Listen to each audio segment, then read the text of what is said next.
Та бүхэнд Apex баг мэдчилж байна.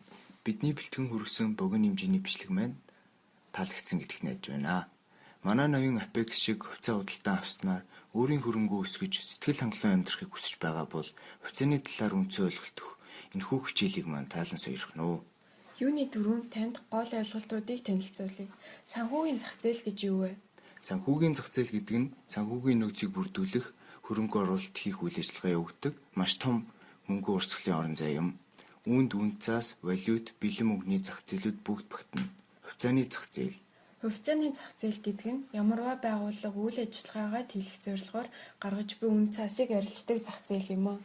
Хувьцаа болон бусад үн цаасны арилжаа бүгд хөрөнгийн бирж дээр явагддаг бөгөөд Монгол улсын хувьд Монголын хөрөнгийн бирж энэ үйл ажиллагааг эрхэлдэг.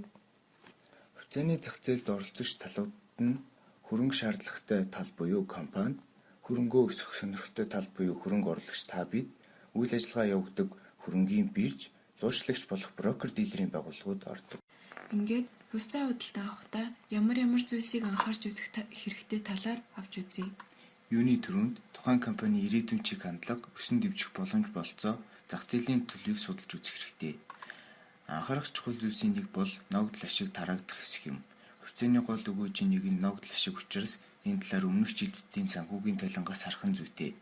Эдгээр мэдээлэл нь Монголын хөрөнгийн биржийн веб хуудсан дээр нээлттэй байдаг. Хувьцааны зах зээл хэлбэлцэл өндөртэй байдаг учраас бүх хөрөнгөө нэг компанийн хувьцаанд байршуулах нь их эрсдэлтэй. Иймээс та диверсификац хийх хэрэгтэй болно. Энэ нь боломжит алдагдлаа багасгах зорилготойгоор хөрөнгөө янз бүрийн чиглэлээр байршуулах санхүүгийн удирдлагын арга юм. Үүнийг хийхдээ үйл ажиллагааны хамаарал багатай ашиг алдагдал нь өөр чиглэлд байдаг хувьцаануудыг сонгоно.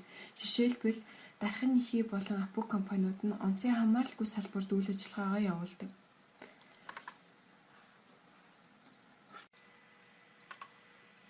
Хувьцааны сонголт хийхдээ өгөөж болон эрсдлийг харьцуулж үзэх хэрэгтэй. Өгөөж гэдэг нь таны хөрөнгнөөс олж буй ашиг болон алдагдлыг хэлнэ. Гэвч их тохиолдолд эерэг утгаар буюу ашигаар нь ойлгодог.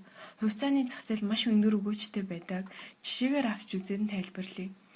1980-ад онд Америкийн нэгдсэн улсын хувьцааны зах зээлд багахан хэмжээний хөрөнгө оруулсан бол 2007 он гэхэд 70 дахин нугалж авах байжээ.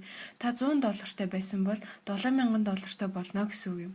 Өгөөж нь 7,000-аас асах нь 100, тэнцүү $6,900. Шийдвэр гаргахдаа компани урьд жилүүдийн өгөөжийг харах нь зөв.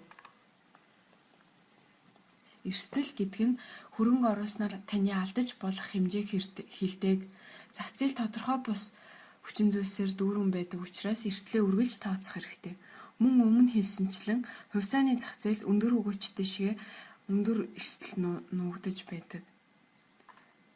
Жишээлбэл та X хувьцааг худалдан авсны дараагаар тухайн компани нэр хүнд унаж хувьцааны үн ихээр унах магадaltaй бол энэ нь таны эрсдэл болно.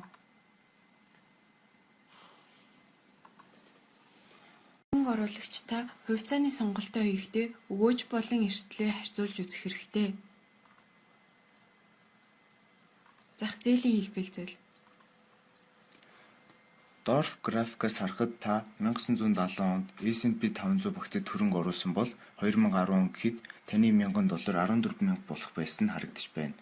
Харин хадгаламжийг сонгосон бол дөнгөж талтай дүүцгэц буюу $6,000 болох байжээ. Гэвч хувьцааны зах зээл өндөр өгөөжтойгөөс гадна хэлбэлцэл ихтэй байна. Одоо Монголын зах зээлийг авч үзье.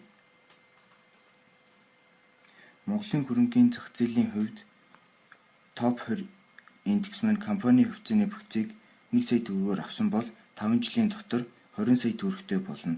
Харин хадгаламж хийсэн бол 5.8 сая төгрөгтэй л болох байсан. Эндээс мөн индекс маань хэлбэлцэл ихтэйг харагдаж байна.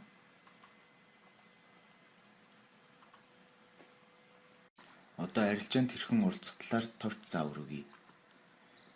Эхлээд та данс нийлэх хэрэгтэй болно. Юуны түрүүнд та өөрөө данстай эсгээ шалах хэрэгтэй. Хэрвээ байхгүй бол брокерийн компанио сонгож дансаа нийлгэнэ. Дараагийнх нь дансандаа мөнгө байршуулах. Та бэлнээр эсвэл аль нэг банкны шилжүүлгээр ч хийж болно. Энэ заавал их хэмжээний мөнгө байх албагүй юм. Сүүлд нь та захиалга өгөх бөгөөд үүнд худалдаж авах хувьцаа захиалгын нэр төрөл зэрэг ордог. Захиалгын төрлийн дотор 2 янз байх ба зах зээлийн захиалга, нөхцөл захиалга гэсэн хэлбэрүүдтэй. Зах зээлийн захиалга гэдэг нь үнцээс худалдаа авах үнийг хатуу тогтоохгүй тухайн хувьцаа зарагдаж буй зах зээлийн үнээр авах. Харин өрчлөлт гэдэг нь худалдаа авах хувьцааных үнийг дээд хэмжээг зүйчилэгч байгууллагатаа тогтоож өгдөг. Ингээд хувьцаа авлаа, үнж өслөө, ногдол ашигч авлаа. Харин хувьцаа эзэмшигч таны хувьд ямар эрхтэй вэ? Үүнд саналын эрх, ногдол ашиг авах эрх, татан буугдахад орлого хүртэх эрх, санхүүгийн болон үйл ажиллагаатай холбоотой мэдээлэл авах эрх. Хувьцаа эзэмшигч та нэг хувьцаатай байхад нэг саналын эрхтэй байна гэсэн үг юм аа. Ногдол ашиг. Энэ хувьцаа эзэмшигчдийн гол өгөөжүүдийн нэг бөгөөд компани жилд нэг удаа ашгаасаа хуваарлах шийдвэр гаргавал ногдол ашиг хуваарлдаг. Хувь хүртэх. Хэрэв компани үйл ажиллагаа зогсоох шийдвэр гаргасан бол хувьцаа эзэмшигч хөрөнгийг зарсан орлогоос хүртэх хэрэгтэй. Мэдээлэл авах эрх. Хувьцаа эзэмшигч компани санхүүгийн тайлан болон үйл ажиллагааны талаарх мэдээллүүдийг авах хэрэгтэй. Учир нь компанийн нэг хэсэг нь тэдний хөрөнгө юмд. Анхаарал хандуулсанд баярлалаа.